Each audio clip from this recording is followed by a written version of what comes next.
Exactamente, la ¿Con quién tenemos si no?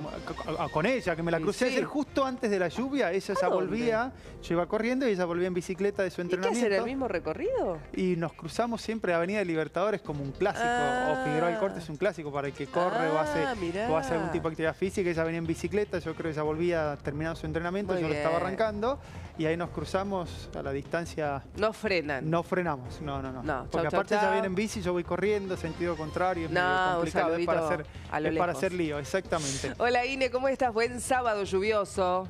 Buen día, chicos. Mucha lluvia, pero hay que ponerle buena onda al Y día. sí, no queda otra, no queda otra. Como No la, queda otra. la sonrisa de Kamala Harris, Exacto. en nuestra cara. Exactamente. Que viste, tanto la criticaban y al final es lo que le está viniendo muy bien.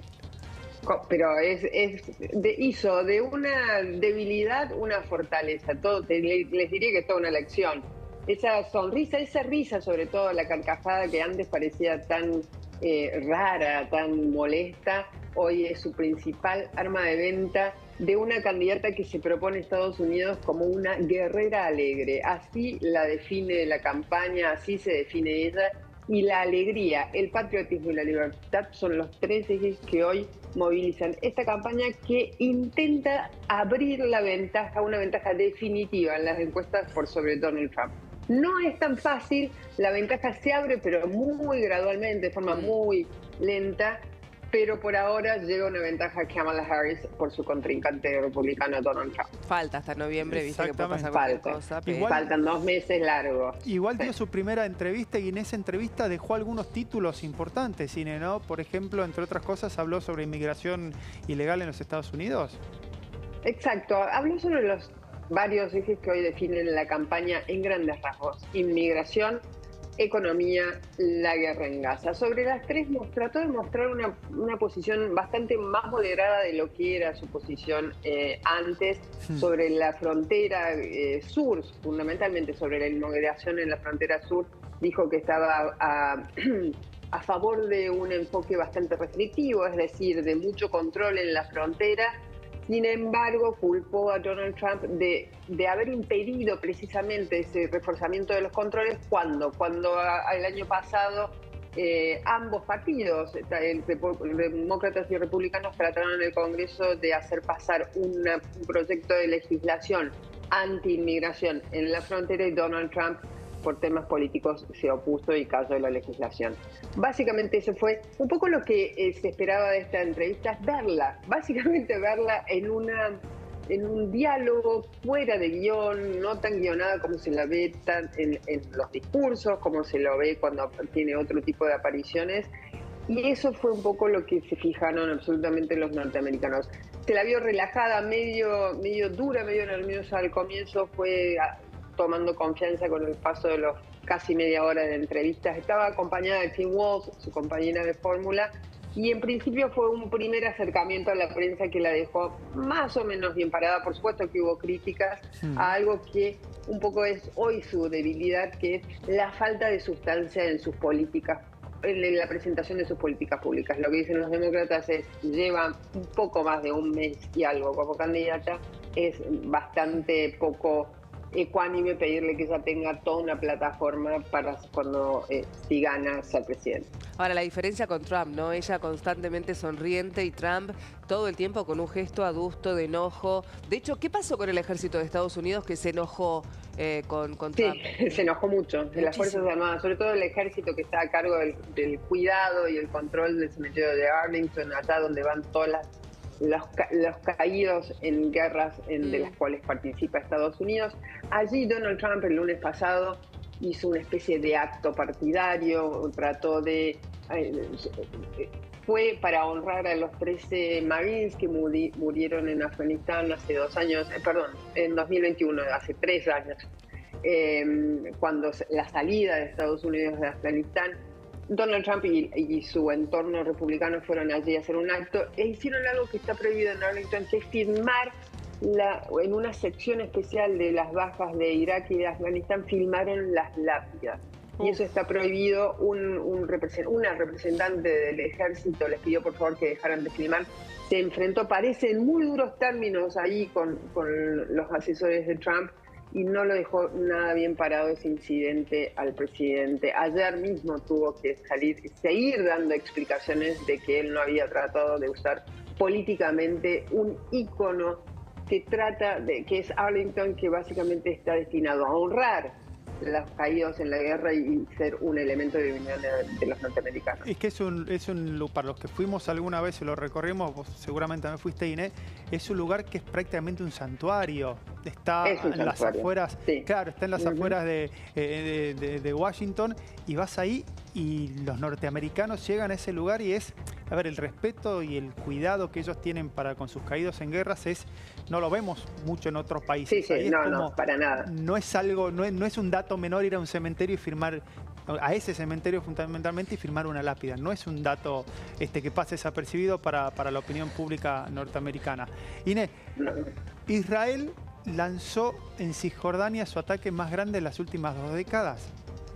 Exacto. A mitad de esta semana las Fuerzas de Defensa de Israel entraron con una operación que no se veía desde hace 2 décadas en el norte de Cisjordania. Cisjordania es uno de los 2 territorios palestinos, Gaza hacia el oeste de Israel, Cisjordania hacia el este. Cisjordania está gobernada por la Autoridad Nacional Palestina, Al-Fatah es el partido básicamente, que es, digamos, la vieja guardia palestina. Que tiene sí ciertos acuerdos con el gobierno de Israel, por ejemplo, sobre la seguridad. Entonces, digamos que Cisjordania es una zona un poco más tranquila que Gaza. Sin embargo, allá, a mitad de esta semana en el norte, donde Israel cree que se refugian los jefes de las facciones de Hamas y Yihad Islámica en Cisjordania, allá entraron las fuerzas de defensa de Israel, sobre todo en campos de refugiados, y mataron a varios comandantes, sobre todo de Hamas, sucursal Cisjordania. La operación sigue con muchísimos cuestionamientos, tanto de los palestinos de Cisjordania como de algunas organizaciones internacionales. ¿Por qué? Porque básicamente el único lugar donde se podía resguardar a algunos palestinos de la violencia de Gaza es ahora el blanco de nuevas ofensivas.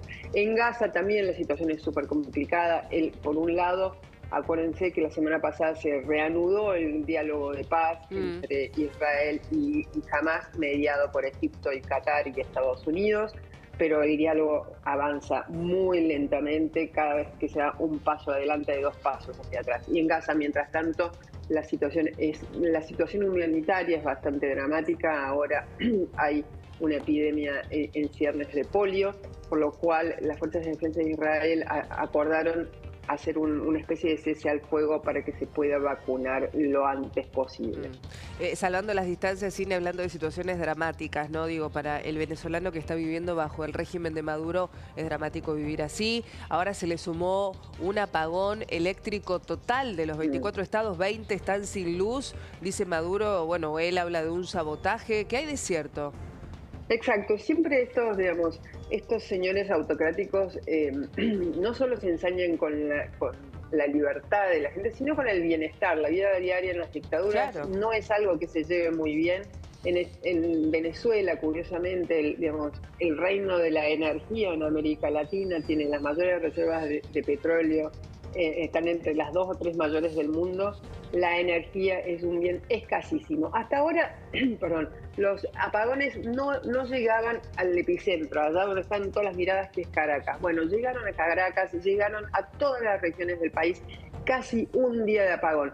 Es el mayor apagón en 5 años. En 2019, comienzos de 2019, había habido un apagón que duró 3 días y sucedió lo mismo.